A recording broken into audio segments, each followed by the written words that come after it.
வாங்க next tip பார்ப்போம். இது ரொம்பவும் இம்பார்ட்டண்டான டிப்பு. என்ன அப்படின்னாக்க, நம்ம வீட்டில் டிஷ்வாஷ் லிக்விட் இல்லாத சமயத்தில், பாத்திரம் விளக்கக்கூடிய லிக்விட் இல்லாத சமயத்தில் சோப்பை வச்சு நம்ம லிக்விட் பண்ண போகிறோம். அதுக்கு இன்றைக்கி நான் எடுத்துருக்கிறது ஒரு டிஷ்வாஷ் சோப்பு தான் எடுத்திருக்கேன். இந்த பாத்திரம் விளக்குற சோப்பு வந்து நீங்கள் எது வேணாலும் எடுத்துக்கலாம், எந்த சைஸ் வேணாலும் எடுத்துக்கலாம், அது உங்கள் இஷ்டம். நான் இன்றைக்கி 10 ரூபா சோப் தான் எடுத்திருக்கேன். இதில் தான் இன்றைக்கி இந்த டிஷ்வாஷ் லிக்விட் எப்படி செய்யுதுன்னு பார்க்க போகிறோம்.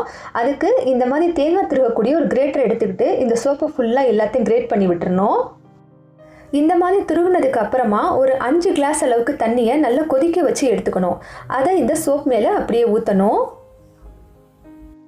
தண்ணி நல்லா சூடாக இருக்கணும், அதாவது நல்லா கொதிக்கிற அளவுக்கு இருக்கணும். அப்போ தான் வந்து சோப் வந்து நமக்கு கரையும். அதனால் கொதிக்கிற அளவுக்கு நமக்கு தண்ணி எடுத்து ஊற்றிட்டு இதை நல்லா கம்ப்ளீட்டாக சோப்பு கரையிற அளவுக்கு மிக்ஸ் பண்ணி விட்டுறணும்.